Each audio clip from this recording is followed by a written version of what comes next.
nagmula si Coach Michael? Before kasi naging OFW rin ako. Okay. So nag-work ako sa Dubai for 3 years. Ang hinanap ko na work dito is yung merong time freedom. Kumbaga, gusto ko hawak ko yung sarili kong oras. Kaya yun, kumbaga after that, naging financial advisor ako from 2018 until up to now naman siya. Parang yun talaga yung bread and butter namin. Hobby niya to eh. So kumbaga, ito yung gusto namin na business na open. Para at least nag-enjoy din kami. Kumbaga, yung hobby mo, na-monetize mo na rin. Yes. Paano mo sinimulan yung pag-aaral mo ng trading? Ayan. So, paano ako nag-start sa forex trading? At first, actually,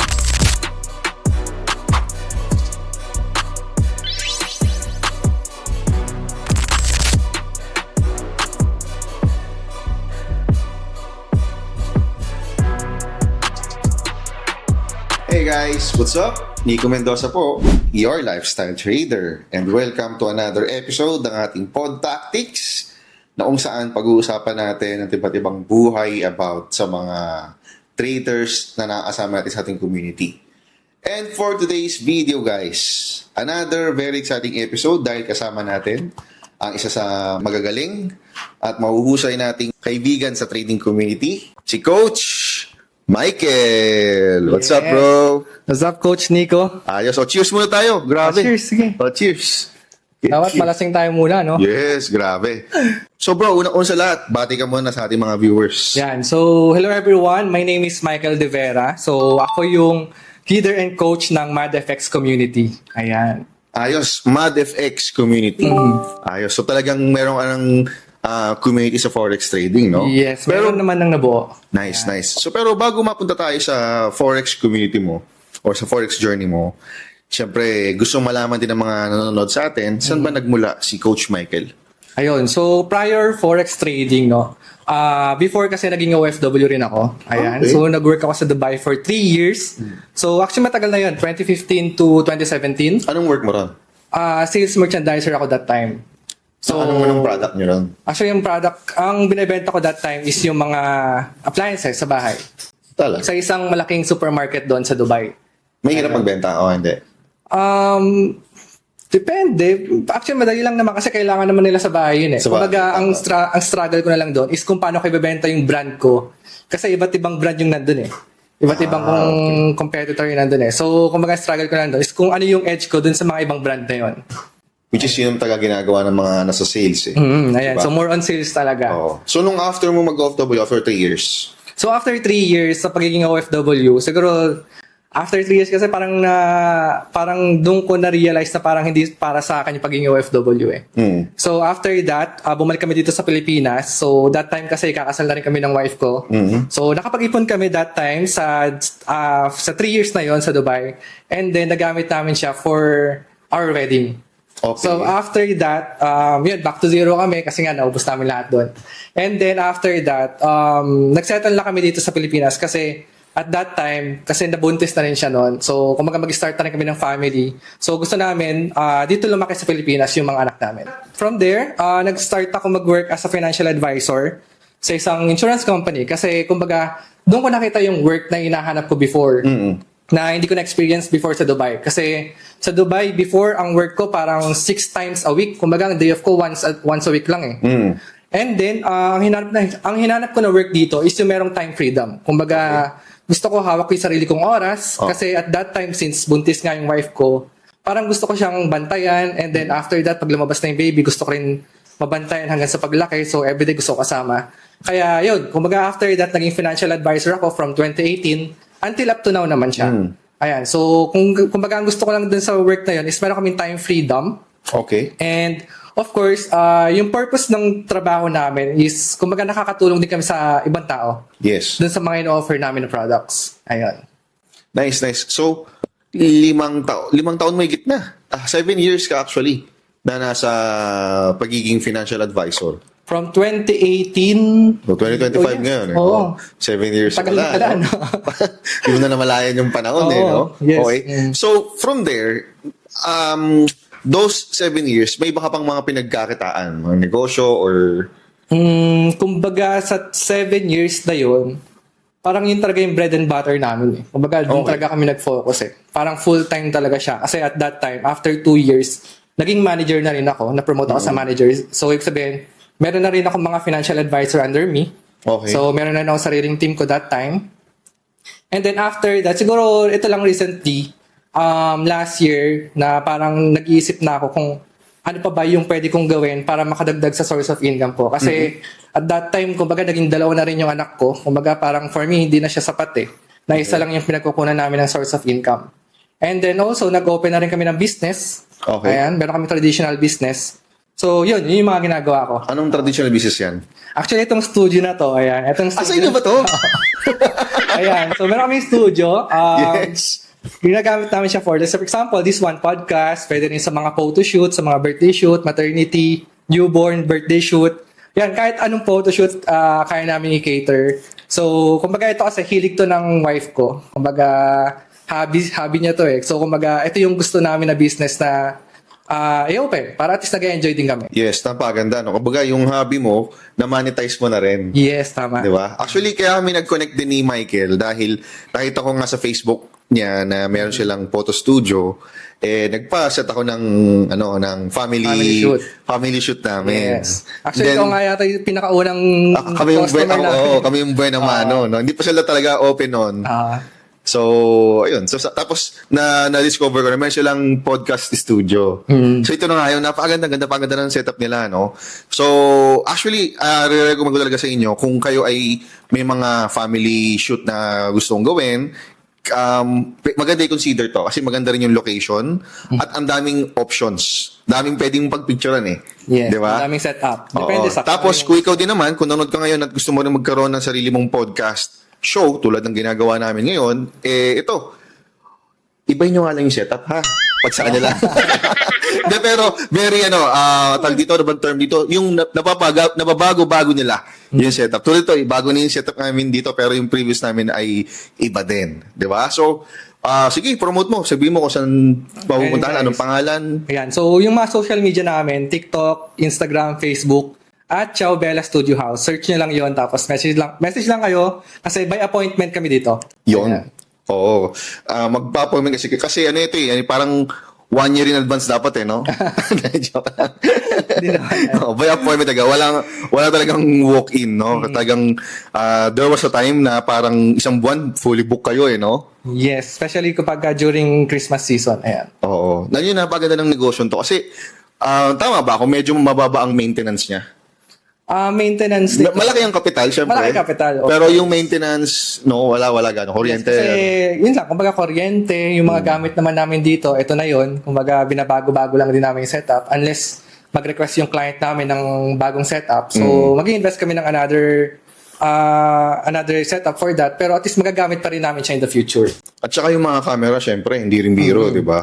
Kumbaga yan, kumbaga ina-upgrade namin siya talaga. Yes. Every year talaga. So, ang ganda ng mga ginagawa nyo na pagpapartner ng negosyo. Financial advisor kayo. At the same time, meron kayong ganito. And then, meron kayong studio. And, pangatlo, meron kayong another side hustle, which is yung trading. Yes. And in your trading, nakapag-create ka rin ng sarili mong trading community. Tama. So, let's talk about your trading journey. Paano mo sinimulan yung pag-aaral mo ng trading? Ayan. So, paano ako nag-start sa Forex trading? At first, actually, nag-start ako by copy signal lang. Copy trading signal. So, may trader, tapos sasabihin niya kung ano yung trade niya. Yes, oo. Actually, Susundan mo na lang. Oo, kasi di ba sobrang dali na lang nun eh. Kumbaga, Yes. hindi mo kailangan mag-aral. Kumbaga, kokopya ka na lang. More on profit naman yung mga signal dun eh. Kumbaga, yun lang. At the time na dumating yung time na parang na-addict na ako dun sa profit na nakukuha ko. So, kahit walang signal, nagte-trade ako. Yes. since Yun yung wala- part na nakaka-addict eh. Yes. Di ba? Since wala naman akong alam talaga sa trading. So, doon ako natalo. Doon ako nag-start magkaroon ng losses, natalo. So, nung na-realize ko na parang meron talagang opportunity sa market, maganda yung opportunity sa market. Pero kung hindi mo talaga alam o aaralin, hindi mo talaga siya aaralin, bali wala. Kumbaga, hindi ka talaga kikita. Yes. So, doon ako nag-start na parang naisip ko na, sige, aralin ko to. Kasi nakita ko yung opportunity na meron sa Forex trading. Kaya doon ako nag-push na mag-start mag-aral. Na from basic, nag-start ako with basic training. And then, after that, nag-start na rin ako mag-aral ng mga technicals. So, doon, kumbaga, kumbaga tuloy-tuloy lang yung learnings. Until up to now naman talagang inaaral ko pa rin siya. Yes. Pero, of course, hindi mo mawala yung mga talo, di ba? Kung sa talo, magkano yung pinakamalaking naging talo mo? Sa talo. Ako nakatingin si Mrs. Andiyan nga, nanonood eh. Actually, nung una pa lang, Yung pwede mo lang sabihin, ha? actually, nung una pa nga lang, di ba, sabi ko kanina, nag-start ako with Copy Signal. Nung time na nagtitrade ako on my own, nasunugan ako ng 1,000 $1,000. US dollar. Kumbaga, at that time kasi, medyo kailangan namin ng pera that time kasi yun yung time na mag-open kami ng business. So, kailangan namin ng pera. So, yun, kumbaga, parang yung time na yun, hindi ko alam kung paano ko siya sasabihin. Natalo ako ng 1,000. Dineposit mo yung 1,000 nang di nagpapaalam. Yes, kumbaga, O sinabi mo lang 100 lang. Ayan, so kumbaga, di ba nasa 50,000 may gitin yun. Kumbaga, that's big money din na magagamit namin for the business. Kaso nga lang, yun, nasunog ko siya. So, yun, kumbaga, yun din yung turning point na nag-push sa akin para aralin yung forex trading. Ayan, nasa 1,000 din yung pinaka-losses ko. After that, mga 100 na lang. Kasi nagkaroon na ako ng ng discipline, ng risk management. Kasi naaral ko na siya. Okay, good. So, as a financial advisor, may mga skills or mindset ka ba na nakuha doon na nadala mo sa trading? Yes, marami actually. Kasi sa pagiging financial advisor, we are also talking about investment. So, sa investment, alam naman natin that we buy low, sell high. Yeah. Kung magagano naman sa any form of investment, kapag may mga client kami, nasasabihin namin, uy, mababa yung market right now, pwede ka mag-top up ng investment mo. Para at least kapag tumaas yun, mas malaki pwede mong ma-withdraw in the future. Diba? So same thing here in forex trading. Kumbaga, you have to know kung saan ka ba bibili or saan ka ba mabebenta. Okay. Ayun. So yun yung sa mga skills na nagagamit ko pa rin until up to now na nakuha ko sa pagiging financial advisor. But of course, ang ino-offer nyo ng products sa mga clients niyo is more of conservative. Yes, tama. 'Di ba? Kasi talagang yan yung perang iiwan lang nila at walang gagawin na pwede nila mapakinabangan in the future. Yes. Ngayon, nung pumasok ka sa forex market, nakita mo yung volatility. Nakita mo, parang ang bilis yata rito. Lalo na pagka, let's say, gumagalaw yung gold, gumagalaw yung Euro USD, hindi ka ba na culture shock sa bilis ng galaw? Actually, yun nga, sobra akong nabigla nung at time na parang kumita ako dito ng malaki As in, biglaan na may malaki akong naging profit. Sige, magkano yan? Mga sabihin mo ng 1,000 USD. From magkanong, magkanong capital nun, yung time na yun? Actually, yung time na yun, nag-start pa lang din ako. Okay. Na, di ba sabi ko, nagtitrade ako on my own kahit hindi ko pa alam. So, at that time, meron kasing high impact news. So, wala pa akong idea about that one. So, meron lang akong trade, basta meron lang siya nakalagay dyan. So, nakuha mo yung move nung high impact Yes, news? nagulat ako, bigla siyang tumaas. Oo. So, di ba may time na kapag high impact news, biglang tataas yung market natin. So, that time, yun, biglang tumaas yung profit. Pero, hindi ko kasi siya na-withdraw I mean, hindi ko siya agad na out. Okay. Kasi hindi ko naman alam na ganun pala yun, na kapag ka tumaas siya, pwede rin siya bumaba agad. So, yun, wala rin siya agad. So, in terms of volatility, talagang magkaiba Kasi dun sa mga ino-offer namin, kung ko-compare natin dito sa forex trading, sobrang low risk nun. In a way na talagang magagamit nila yon for their future. Kumbaga, to secure their future. Diba? Pwedeng magamit for their retirement, for their dream house, education, lahat Kumbaga, that's the safe side. Before ka pumasok sa high-risk investment, dapat magkaroon ka muna ng low-risk investment. Yun yung sinasabi ko sa kanila. Para at least, ikaw secure ka na. Kasi yung mga ita-trade mo dito sa high-risk investment na to, is yung mga pera that you can afford to lose. Yeah. Hindi tulad ng mga ini-invest mo dun sa mga low-risk investment. Ayan. Ayos guys, dami natin nakukuha ang mga lesson dito about sa mga investments natin, di ba? So ito, isa sa curious ko palang tanong pa even before. Since low risk naman ang focus natin sa mga financial products natin, di ba? Sa work mo. Since conservative yan, meron pa rin bang chance of losing yan, yung pera dyan? Actually, kasi in terms of insurance, wala Kasi sa insurance wala. siya. Pero, di ba may mga like yung mga VUL, sa investment, may investment part, may talo pa rin. May chance pa rin na kumbaga yung in-invest nila, hindi nila makukuha higher than that. Kumbaga kung magkano invest nila, pwedeng makuha nila is mas mababa doon. Okay. Kasi pwede ring bumaba yung market, di ba? For example, at the time na pumasok sila, ganito yung price sa market. Pero yung time na nawi-withdrawin na nila yung pera nila, medyo mababa yung market. Let's say, for example, nung pandemic, bumaba yung market, nagkaroon ng any economic uncertainty, pwedeng bumaba yung investment nila. Pero hindi naman in a way na talagang mauubos pwede lang silang malugi, pero hindi sila yung talagang masusunog or matatalo. Yun yung difference doon ng investment sa forex trading. Okay. So, mabalik tayo sa forex trading, no? So, nung na-experience mo na nga yung volatility ng market, paano mo hinandle yung adjustment doon? Nakumbaga ba parang, syempre, nasanay ka sa conservative type of investments, then out of a sudden, pumasok ka sa high risk. Nahirapan ka ba sa pag-a-adjust nun? Actually, hindi naman masyado. Kasi prior to pagiging financial advisor, na-try ko na rin mag-Bitcoin. Okay. Mag-invest sa Bitcoin. So, na-experience ko rin doon na, yun nga, at the time of the hype, ako nag-invest.